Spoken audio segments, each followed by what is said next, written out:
Been sitting here for 20 minutes. I've never been so happy to see a caboose.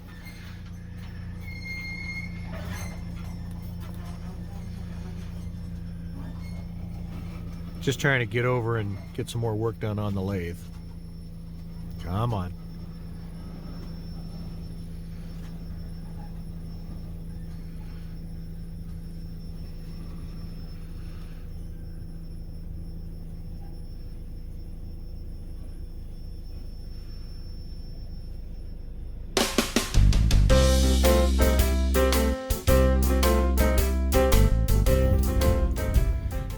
Problem is, gotta get out of my drive, and I gotta go down here and I gotta cross the tracks again,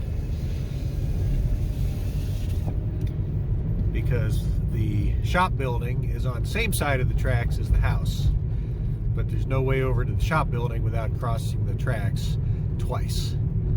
So we'll do another little wait.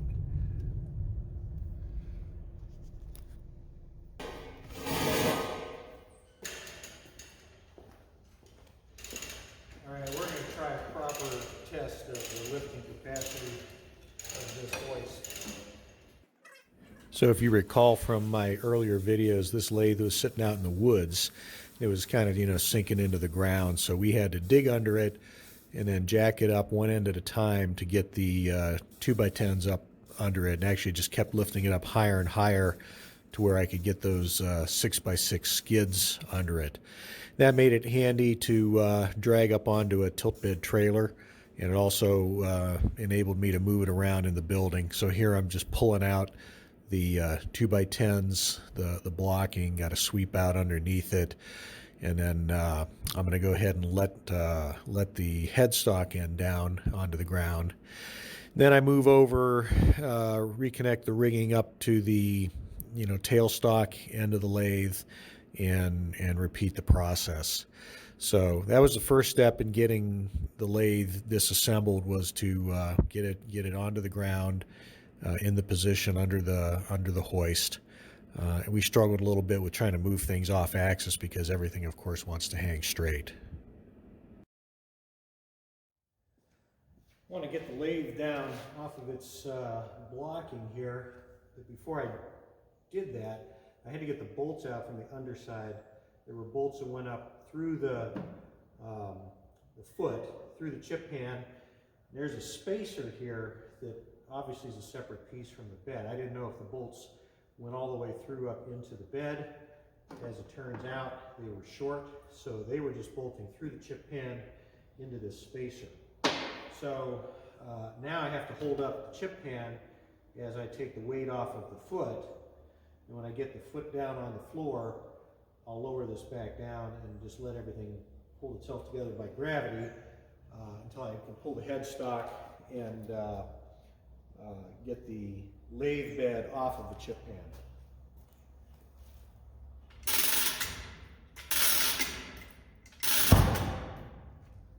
Okay, that's the foot coming down.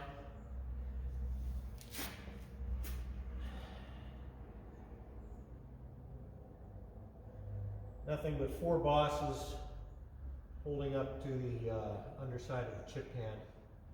So now I have to get the blocking out from under the foot,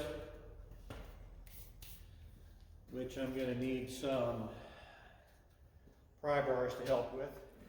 So here I'm working on the tailstock end of the lathe, and what I'm trying to do is get some 2x10s under the foot, because I took the bolts out that take the bolt the foot to the spacer block there you see on top of the chip pan. Now just by hand I'm bringing that foot back down onto the ground side to side, and I have to set everything down back in place to re-sling the lathe, because we have that one strap holding the chip pan up against the underside of the foot, or excuse me, up against the underside of the spacer there. So I think everything is squared up, sitting squarely back on the foot. Here I am repositioning it a little bit. And then we'll move on and re-sling the lathe to lift the bed itself and the headstock clear of the chip pan, because at this point everything's unbolted up from the underside into the lathe. All right, we're going to try to lift the headstock and the lathe bed off of the chip pan, off of the feet. All the fasteners are disconnected. We might have to play with the positioning of the straps a bit, but let's see how we do here. So we're not lifting the foot or the other foot.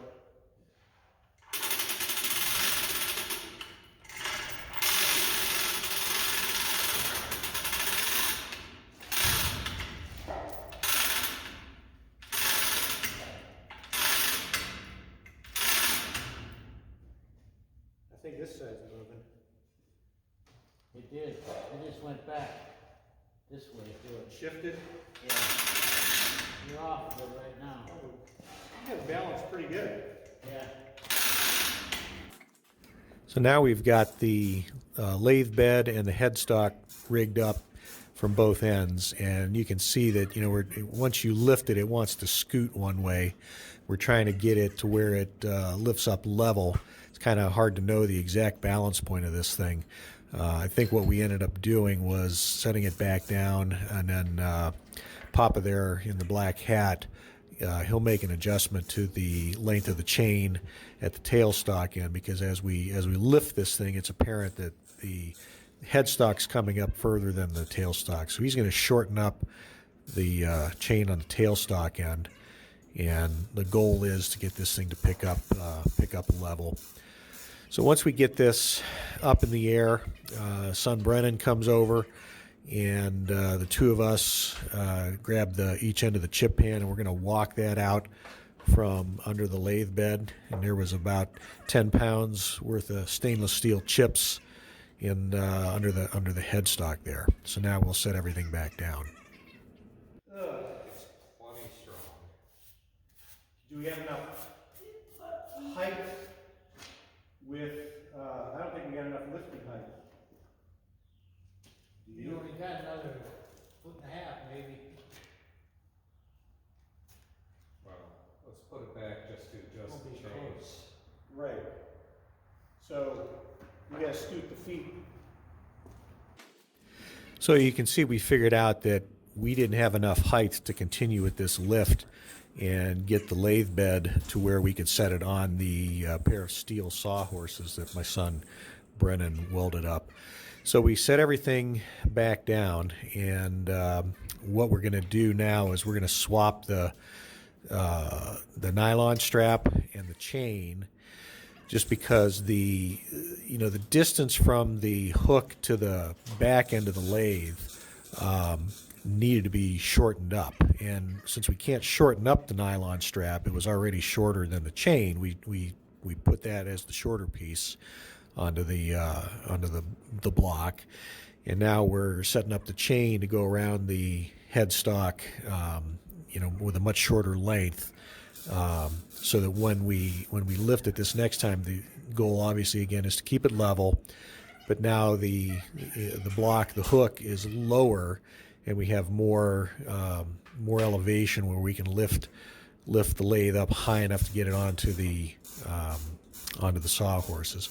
We still wants to scoot some. We're still limited to one lifting point overhead, but we're going to go ahead and get everything set up here. I'm making sure it doesn't scratch the handles, and then we're going to go ahead and lift this thing, get it all the way up, and scoot the sawhorses underneath.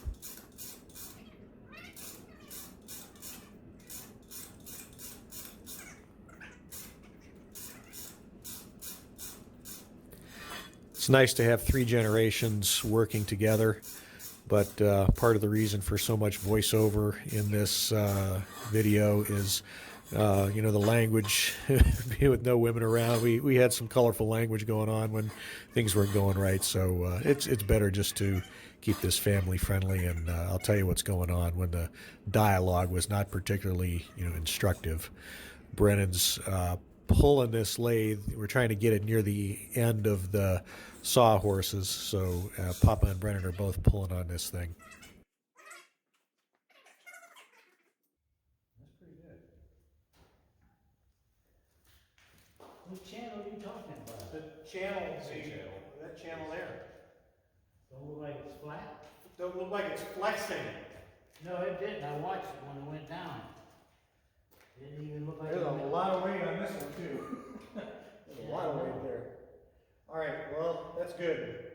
Now we can pull the feet out.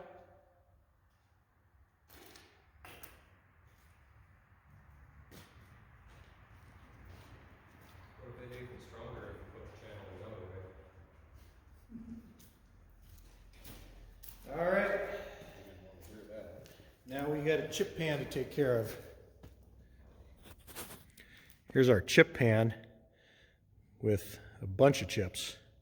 It's awful big. It looks bigger off the machine than it does when it's in place. So we'll get this cleaned up. Major sandblasting job here to get this down to bare metal and repainted and re-sandwiched in between the lathe and its feet. So I was cleaning out the chip pan of the Monarch Lathe, which I was amazed to find that the bottom, you know, the sump is not rusty. It's smooth, and I can tell by scraping the little shovel against it that it's not corroded, which is great.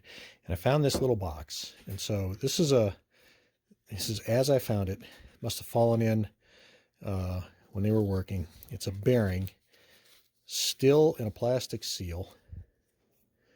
And from what I can tell, that thing is still fine. It was preserved because this was a completely encased in plastic. I've never seen one packaged this way.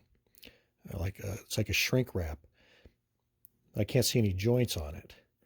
And I'll take a look at the number on it, see what it is, see if it possibly is a bearing for the lathe. But interesting find. Just thought you'd get a kick out of that. I am glad that we're at this point. We can start taking the headstock, which is just 4 bolts, off of the bed and get it set over next to the bed and start degreasing, scraping, and cleaning this. The sawhorses that my son made obviously are good for probably, this got to be 3,000, maybe 4,000 pounds, and most of it's on this end, so probably 3,000 pounds on this one and 1,000 on this one. It'll get a little bit better distributed as we take the headstock off, but no sign of flex. Of course, we got it over the leg set, and we'll be able to scoot the feet out of there and get those cleaned up as well. So that's a major milestone in getting this thing refurbished. I want to scoot this guy a little closer to the end here so that I can have more room for the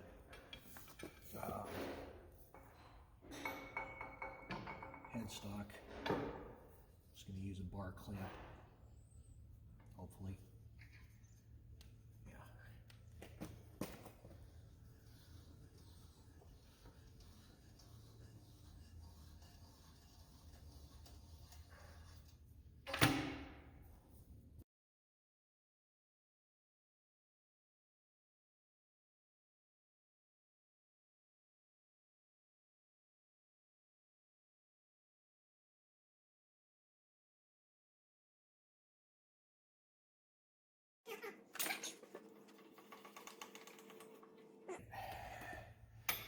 Maybe we'll go with that and go ahead and loosen our bolts and see. So it looks like we got maybe six bolts on this. There's 2 at the back, and then there's 4 at the front. Because there's 2 coming through from the top, and then there's a clamp on the underside. There's 2 on here, and the end one's got to come off too, right? Is that just slide? That's a clamp. Yeah. That's the only 2 I see there.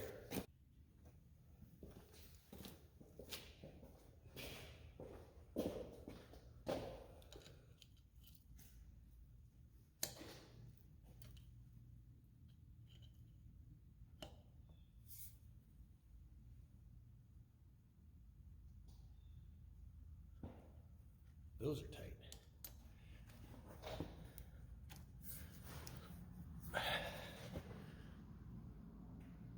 It's springing my, maybe these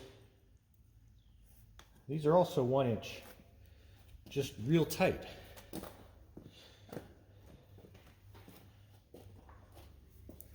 gotta take it out all the way off or just leave it on, let it slide. That's got to be all the way off. Oh, shit.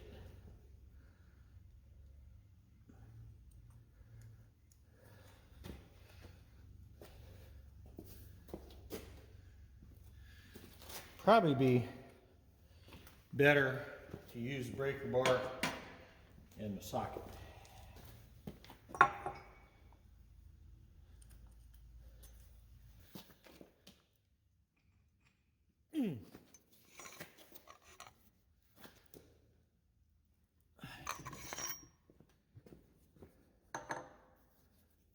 That one was tight.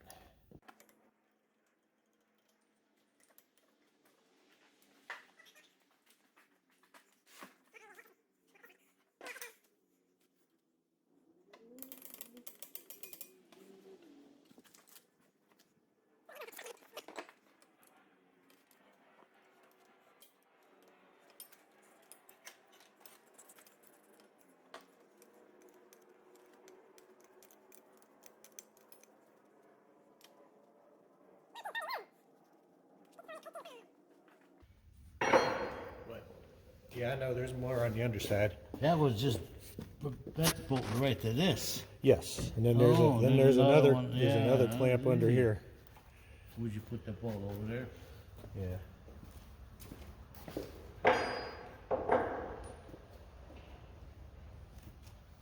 Oh.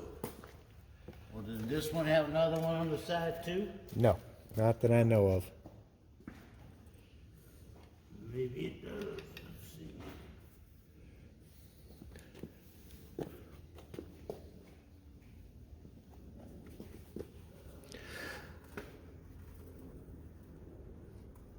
Nope. Oh, thank Lord, this one went loose. Let loose. A little clamp on that side.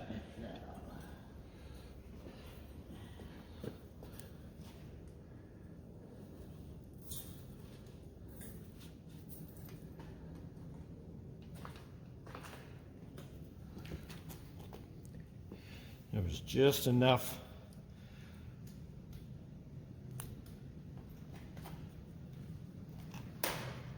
This one's tight. Oh Lord. Huh? This one's tight.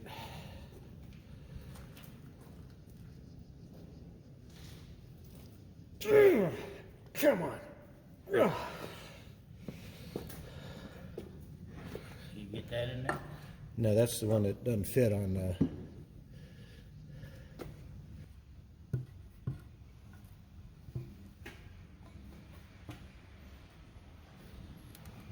It's gonna hit this other way before it cracks loose.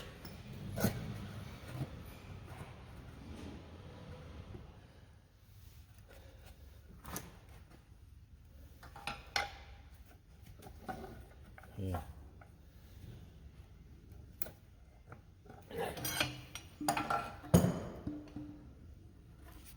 Is it loose? No.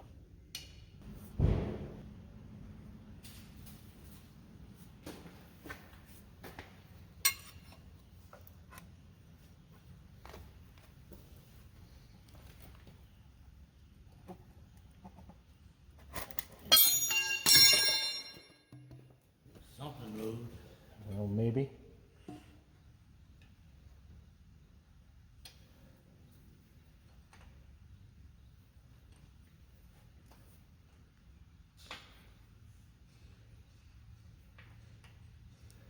Yeah, it must have, because I can get it on over here now.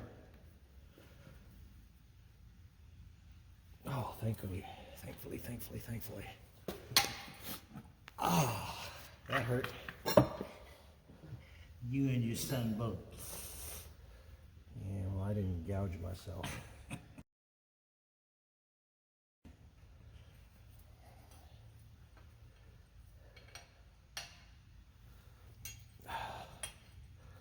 Can't get the socket with a ratchet on it. Yeah, no, it's right above this casting.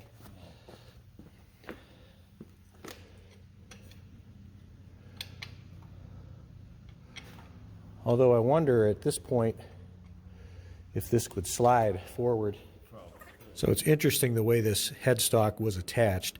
It has a clamping plate at each end that goes up against the underside of the bed rails.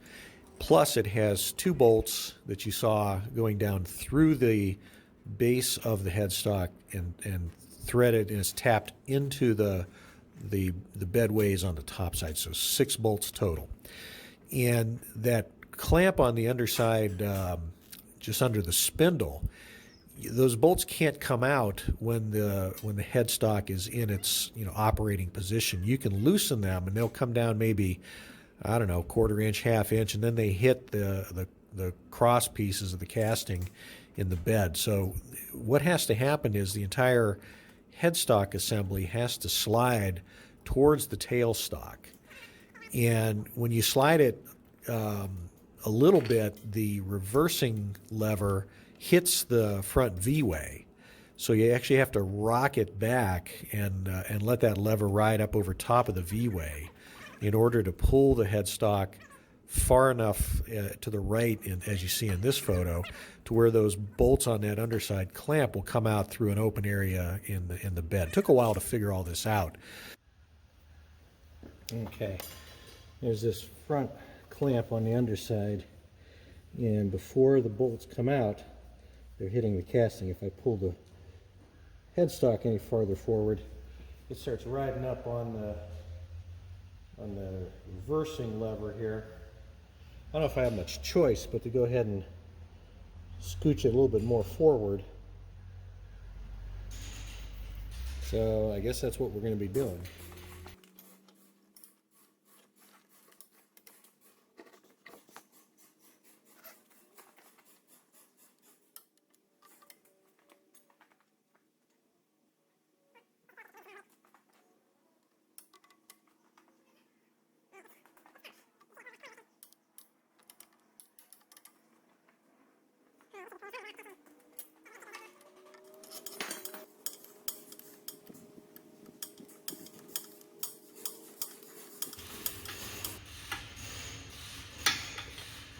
All of the fasteners on this lathe are lathe made out of hex bar, and like these are, I think these are 3/4 10, but the heads are real snug in the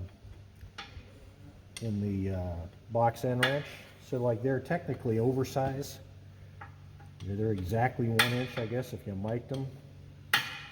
But I thought they were 1 inch and a 16th until I put 1 inch and a 16th on, and it was too big.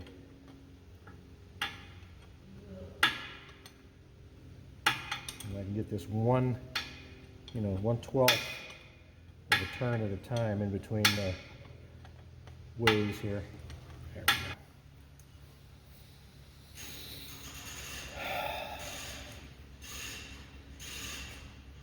80 years of mucky coolant.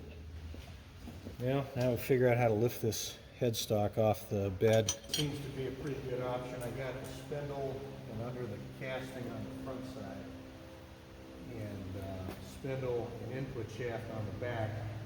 I don't know, 600 pounds maybe, I'm estimating, so I don't think we're going to bend anything. Just go slow, let it scoot forward. Find the center.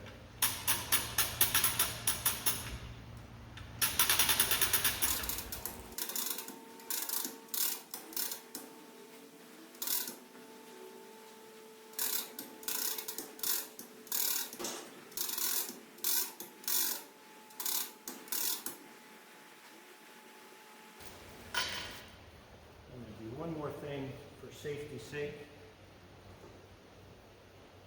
and that's get some tension on this strap to the back side. So I looked at this thing and it was a little sketchy the way the straps wrapped around the back of the headstock casting, and I didn't want that thing to slip out. So I'm taking a little, motorcycle tie and kind of cinching the back two straps together to make that a little bit more solid. I'm looking at the length of this video. It's getting pretty long, so I think I'm going to cut it right here, and I'll leave you hanging literally as we get this thing lowered here, and we'll pick it back up for a part 2. And I'll get that out pretty quickly because I'm halfway through it. So stay tuned for the next episode. We'll pick right back up where we left off, disassembling this Monarch lathe.